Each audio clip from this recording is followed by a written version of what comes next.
Max's bark tore through the storm. Sharp, frantic, not his usual warning. Ryan froze. The shepherd dog stood rigid at the window, eyes fixed on the treeline. Ryan grabbed the flashlight and stepped outside. The cold hit like a fist. Max was already ahead, paws throwing up snow as he raced toward the fence. The beam caught something dark in the drift. A small body, half buried, barely moving. Ryan ran. Barbed wire glinted around a paw slick with blood. A wolf pup, no more than a few weeks old. Tangled, freezing, its sides lifting in shallow gasps. Max whined and pawed at the snow, desperate. The pup's eyes fluttered once, then closed. Ryan's breath came out in clouds. He didn't have time to think about the risks. Wolves' territory, scent. If he hesitated now, the little one would never make it to morning. Ryan crouched beside the pup, breath fogging in the light. The wire cut deep into its leg. Each tremor drew a thin cry. Frost whitened its whiskers. It barely breathed. A wolf this close to the village was unheard of. They hadn't come down from the ridge since the famine winter. If a pup were here, the pack couldn't be far. Ryan's knife hovered over the wire. His training advised against interfering.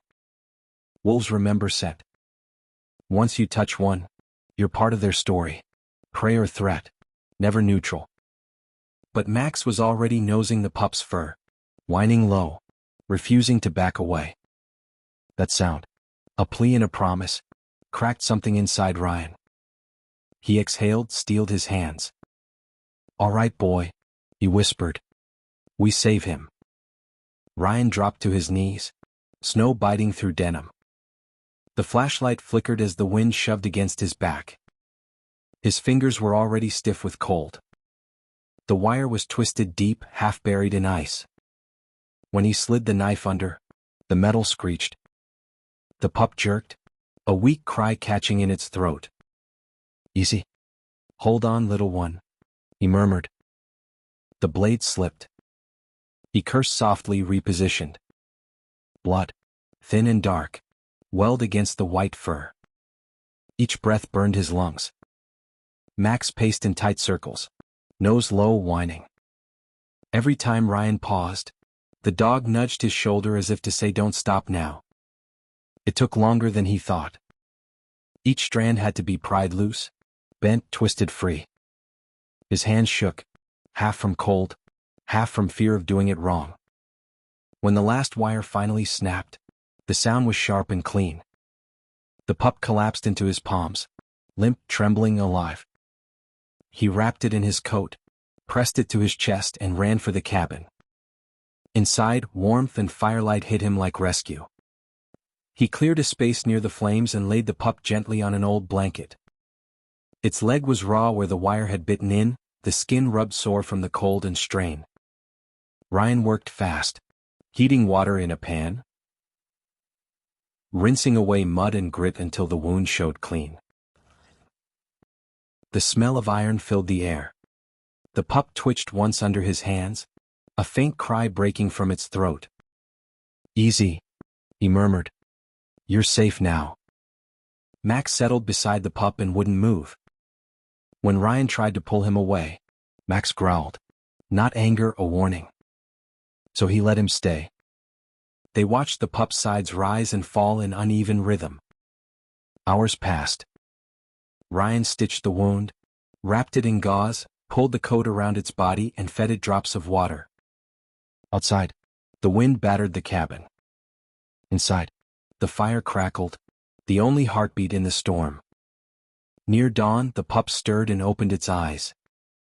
They found Max, who whined softly and licked its muzzle. The pup's paw twitched against the blanket. Ryan exhaled, dizzy with relief. "You're a fighter, little one." When morning came, the storm had finally broken. Ryan stepped outside, boots crunching on the frozen crust. The air was still. No wind, no birds, just the faint hiss of melting ice. Then he saw them. Tracks. Dozens of them, pressed deep into the snow around the cabin. Large, heavy, deliberate. He followed them with his eyes, circling the yard, crossing near the fence, stopping only a few paces from the door. Wolf prints. They had come in the night, silent as shadows. Close enough to smell the fire. Close enough to see inside. And then they had turned back. Ryan's breath fogged in the cold. A chill ran deeper than the wind. They hadn't come to attack. They had come to watch. And they had waited. Wolves didn't leave tracks that deep unless they meant to be seen. Inside, the pup whimpered. Max rose, standing guard. Ryan whispered, "They're out there. For him or for us." He waited through the night, rifle by the door, untouched. The fire sank low, shadows shifting across the walls. Max paced between the door and the pup, silent, certain. Dawn came pale and still. Ryan stepped outside, boots sinking into snow. Tracks circled the cabin. Dozens, maybe more, all facing inward. None crossed the fence. He crouched. The wolves had come close enough to smell blood and smoke. Then stopped. They'd waited. When he turned, Max stood in the doorway, tail low but wagging once. Inside, the pup was awake, trembling as it crawled toward the light. Ryan knelt beside it. "You shouldn't be moving yet." But the pup kept whining, small, broken sounds that were more call than cry. It was reaching for something only it could sense. Max gave a single bark, low and sure. Ryan looked between them, the wounded creature of the wild and the dog who refused to see it as an enemy. There wasn't any thinking in what he did next, just pure instinct. He sighed, hand on the latch. "All right then." The door creaked open. Light spilled across the floor, and the cold swept in, sharp, alive, endless. The pup stepped forward into it, trembling but unafraid. Then the pack emerged, gray shapes sliding between the pines, silent as smoke. Their eyes caught the light, amber and cold. Breath rose from their muzzles in pale ribbons that hung in the air.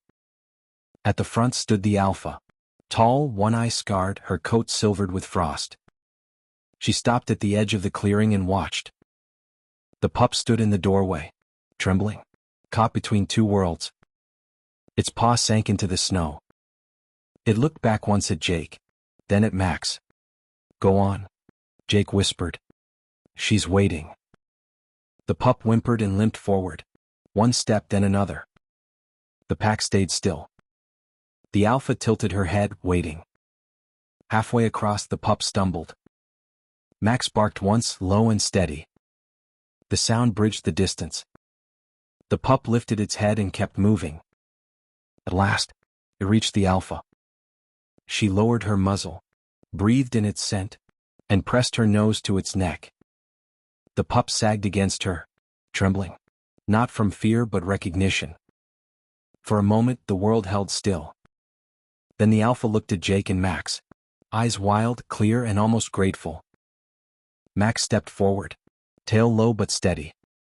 Wild and tame faced each other in the same pale light. The alpha's ears flicked. She bowed her head once. A single howl broke the silence. Not threat, not warning, but belonging. The pack moved. Shadows slid through snow and mist. The alpha turned, the pup at her flank. Within moments, they vanished, tracks swallowed by falling flakes. Jake stood still, breath clouding in the cold. Max sat beside him, tail sweeping once through the snow. That night, the storm returned, softer now. Jake watched from the window, Max asleep at his feet. Beyond the ridge, a lone howl rose. Max lifted his head and answered with a quiet bark. Jake smiled. "Guess they remember." The wind carried one last echo, a fading note of gratitude in the dark.